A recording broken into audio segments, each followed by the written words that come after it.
Marcel Marceau is the world's greatest living pantomimist, an eloquent poet of silence who manages to express, through the language of a disciplined body, the universality of man's struggle against life's minor problems.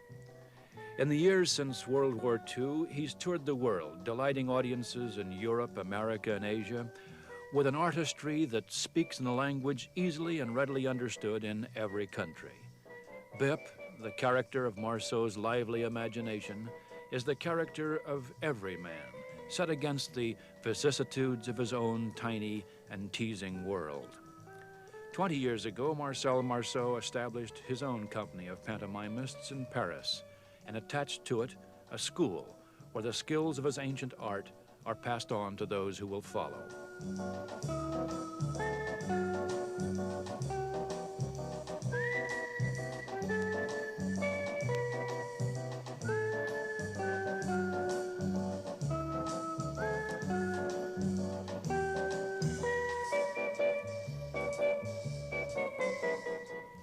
Mr. Marceau, I suppose every art has its limitations. It's one thing that makes it art.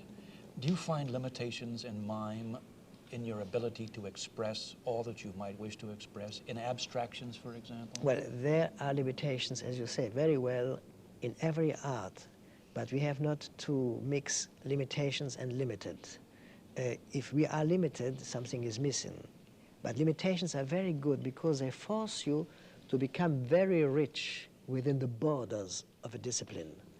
And I would say that life is limited by death, and it could be unlimited because we can go on in the memories of people as civilizations have done, then it's unlimited. Without limitations, there'd be no life and no art. That's right. And I think, for instance, painting is limited in a frame. A matador in a bull, and this bull is limited because he is in an arena. A boxer is limited on a ring. I think a piece is limited by the construction, which has to have a beginning, a middle, and an end. But within those rules, what is marvelous is that those limits force us to choose. And the choice is the freedom of expressing oneself within the frames of strict definitions. Mm-hmm.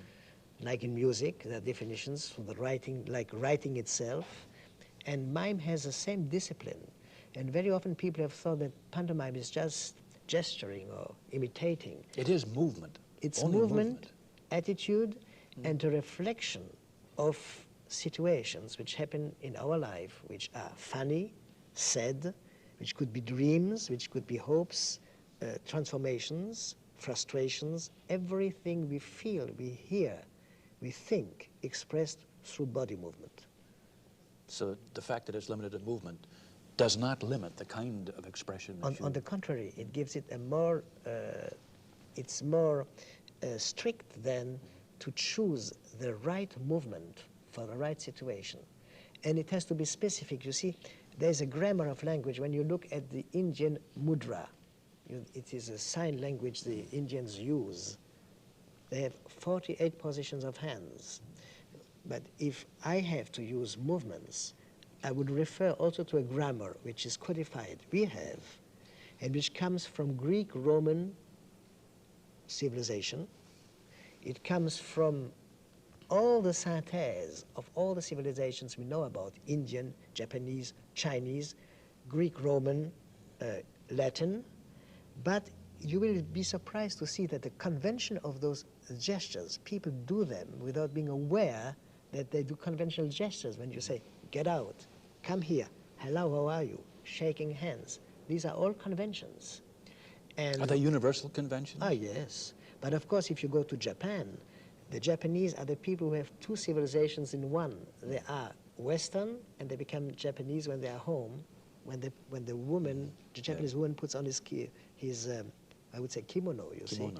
And she would move in a different way that when she has Western clothes. And even gestures are different. As I recall in Japan, that means the gesture of waving means come here. Yes. Do you have to be conscious of that when you're absolutely when you're performing in different countries? Well, but you see, in life, the gestures people do and the gesture I would do would not be the same I do on a stage. But the gestures I do on a stage are very close to the Japanese. And the choice of the subject is almost very Asiatic sometimes. Let's say the mask maker, because all the Japanese theater is based with a face expression also, and movements, of course, of the body. But the combination of expression of face and movement is a whole painting in movement, and the Chinese too. And I played very often in Japan, and I was amazed to see how immediately, you see, the world, our world, has grown very quickly in the best and in the worst, but in the best too. For in the best, let's speak a little about the best, because we always learn from so terrible things happening that sometimes it's good to speak about good things. And the best for me is a knowledge people have about art, which is much stronger. When I arrived in Japan in '55, my stylized character, Bip, or the man in white, was immediately very natural to the Japanese who live in this stylized kabuki. But for America, it was suddenly something completely new. And maybe because it was so new, it attracted immediately attention. Then critics wrote about the connection of mime with circus, clowns, the difference between we as mimes, because I represent an art, and I will often say we instead of saying I, because in French we say le moi est haïssable. I don't know how to say it in English.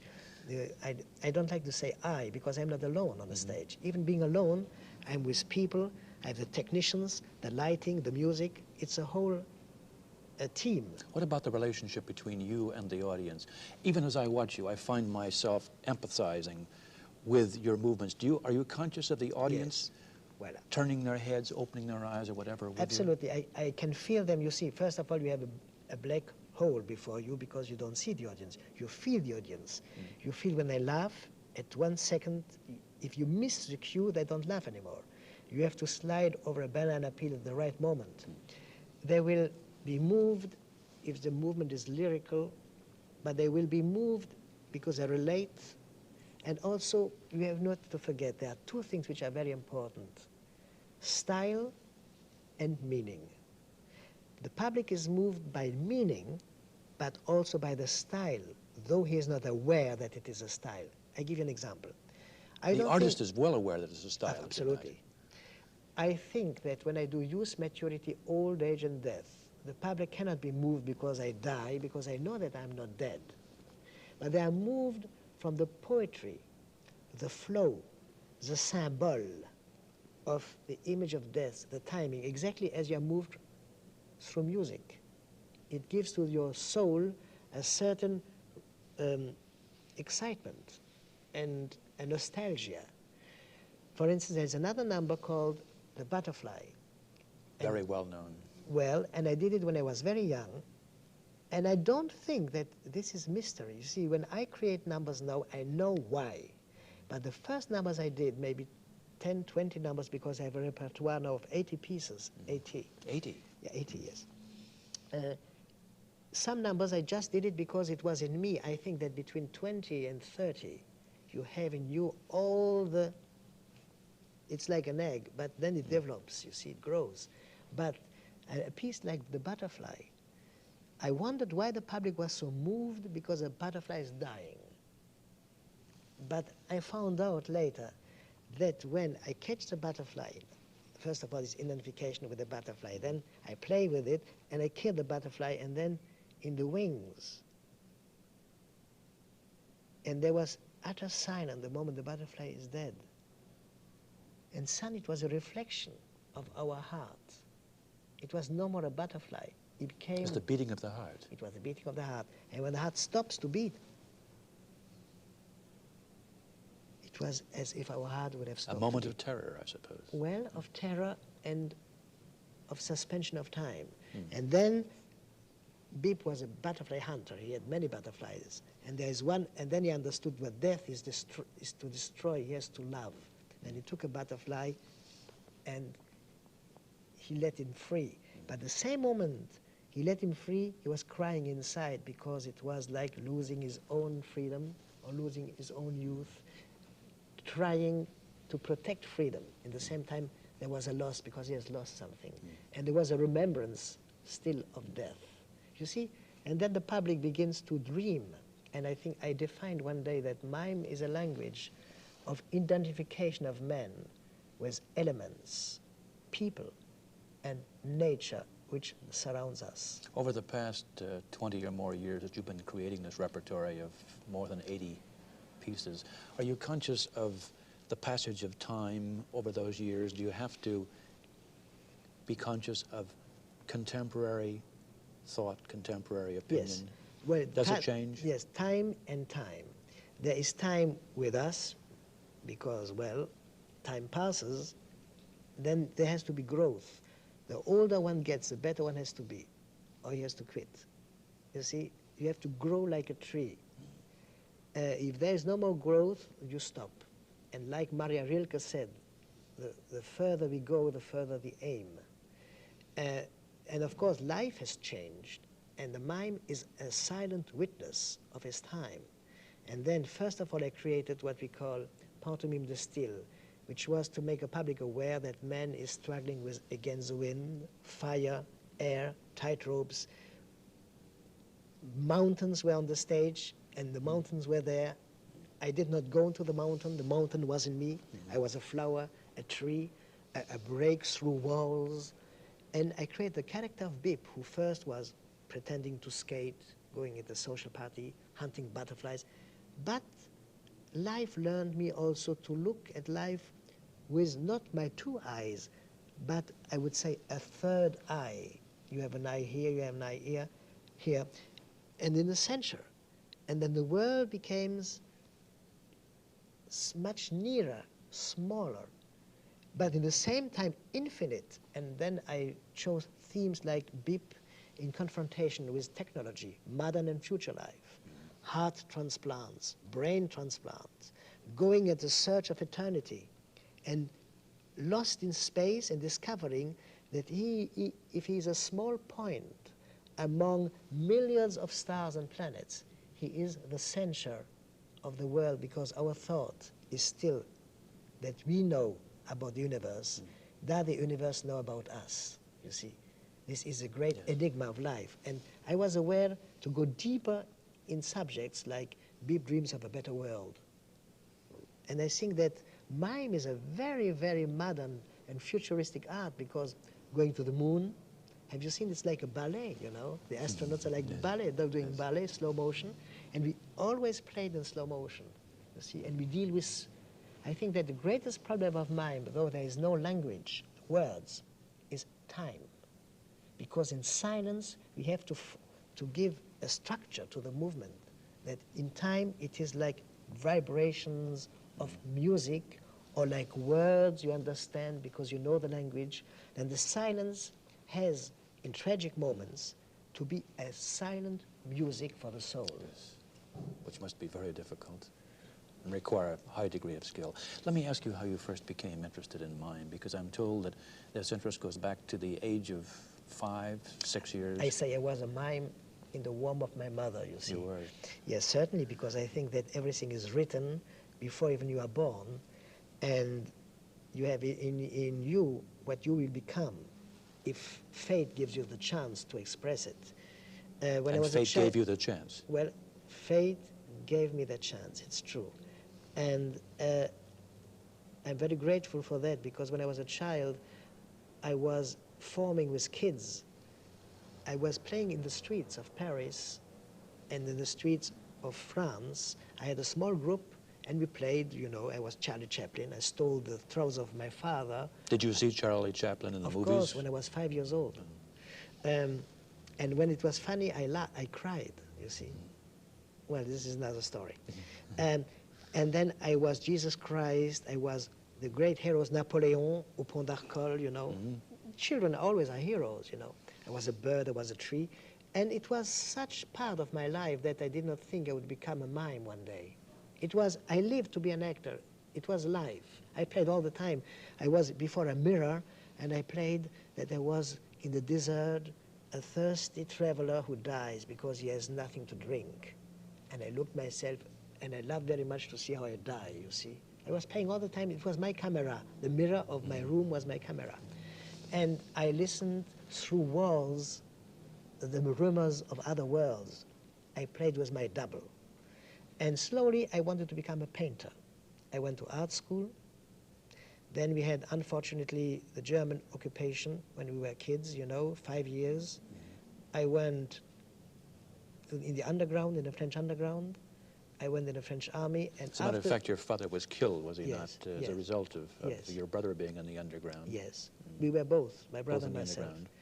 underground. And what did you do during those years well, with in respect those years, to your art? I was in one way I was in the art school, and I was in a cell, as you say, doing underground. Sabotage, you know, doing forging cards. With my brother, I did it. Forging cards. Forging cards, identity cards. And I brought children through borders who were threatened because, or because they were Jewish, or because the parents were political, patriots. And well, this is another story. It's a whole, but it's so near. Now I speak about it. It's so near that it is possible that I became the mime I am because I've witnessed all this. I would have become the mime anyhow. I wonder if I would have been. But life's experiences has added to that. Yes, it certainly added a dimension. And then after the war, Paris was Paris, and all arts came to Paris. It was really the century, you know. Saint-Germain-des-Prés, jazz, you know, we were fans of jazz also, you know.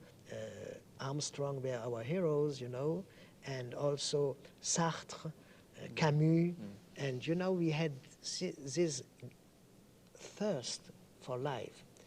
It was Jean-Louis Barrault, however, who was your godfather, was he not? Well, when you say godfather, you remember something else. Meaning now, doesn't it? Yes.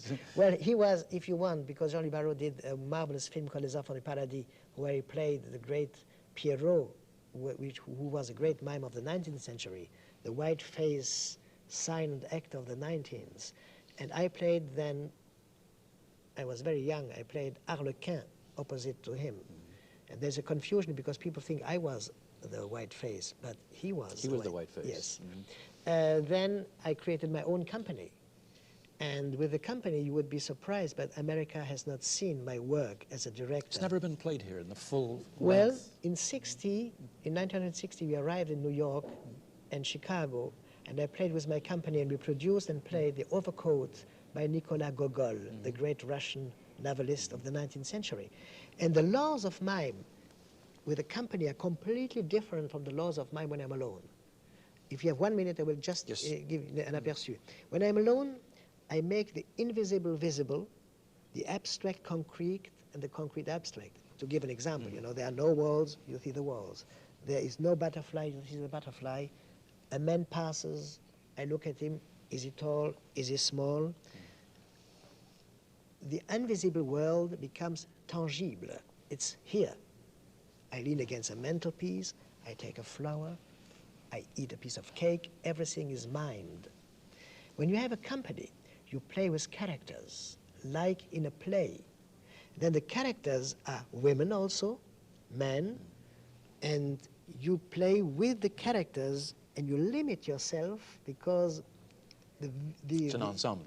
It's an ensemble, you see. And then you play The Overcoat, which is a story you have to read, because if I would tell the story, it would be too long. But the great thing about The Overcoat was to express that this poor clerk who worked all his life to gain a coat had to work 10 years in an office. But to make the change of time, we worked and became old on our bench. And this concentration of time was something completely new even in the theater. And I think really that mime has brought new blood to the contemporary theater today, and even has influenced ballet, exactly like ballet has influenced mime. And how have you been influenced by people outside of mime? Have you been influenced by ballet? Have you been influenced by particular people in what you do? You are always influenced by culture. You are influenced when you go to museums, when you know, for instance, when I see the Rodin, I'm influenced through the or Michel-Ange. When you see The Last Judgment, Chapel 16 in Rome, you are influenced through the movement. You learn that the movement to have style has to be like the painters and the sculptors do it. And I think this is so important, that all the reflection of a civilization goes through art. And of course, ballet has been influenced by us. We have been influenced by them. I have met interesting people in all fields, scientists, writers. And they've influenced you and your art? Certainly, the ideas have influenced me, of course. Astronauts, certainly, and so writers also. But I would say that life is so strong that sometimes you meet people who are unknown, who can be very important in your life too. Are you constantly Simple. observing those around you? Yes. I think that a mime has to be an active witness of his time. And like a writer or like a painter, he paints the deeds and thoughts of men of his time. And it is reflected through his art. You mentioned earlier going to art school during the war. You still paint, do you not? Yes. I have done 2 books. One is called La Ballade de Paris et du Monde, where you see something happened, which was a little sad. When I was a child, I painted as a child, but there are good painters sometimes. But when I went to art school, it became more serious, in a sense, more disciplined, if you want. Because I think that children paint, they are serious too. And they have also a great discipline because they make fantastic drawings. The example of painting is very strange with children because to be a mime, you have to have knowledge of life. A child can be a great painter without knowledge of life because it's color and it can be absolutely surrealistic and fantastic. But nevertheless, the Renaissance painter had the knowledge of man, and you can see it through their art. And I wanted to give the example because what was the beginning of the question? Having to do with your own painting. Oh, yes, yes, my own to, paintings. yes. I'm lost in my thoughts. I painted when my company collapsed, and I was the one man.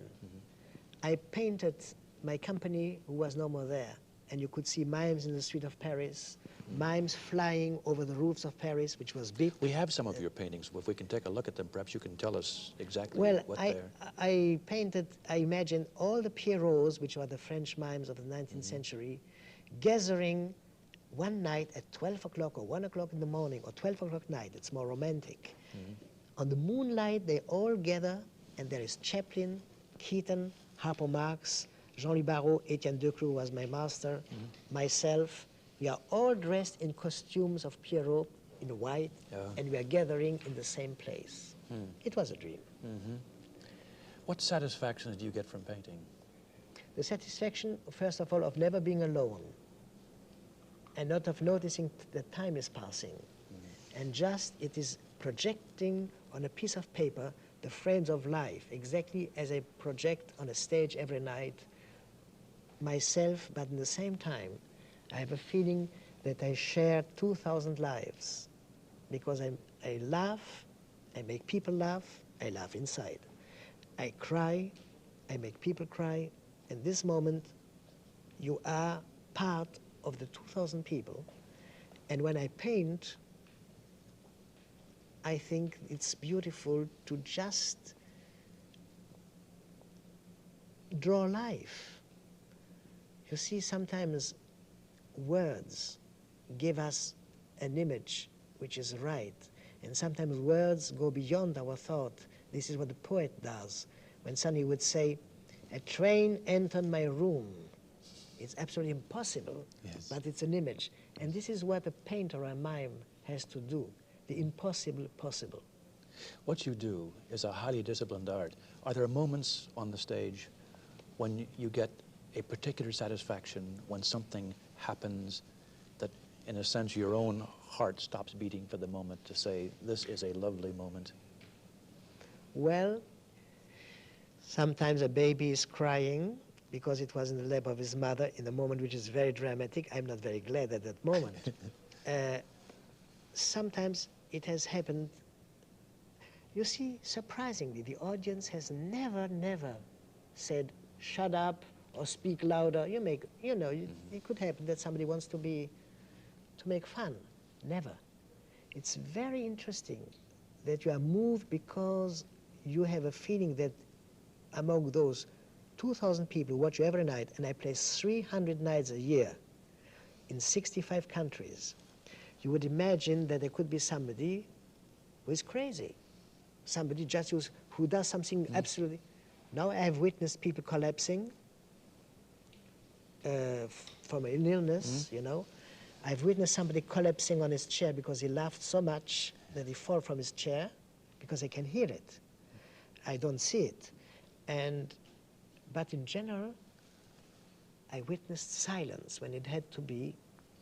And if you would have put a magnetophone in Tokyo, New York, Paris, San Francisco, or India, at the same second people laugh. At the same second they are moved. This is really a proof that mime is really a common denominator to every man. Thank you.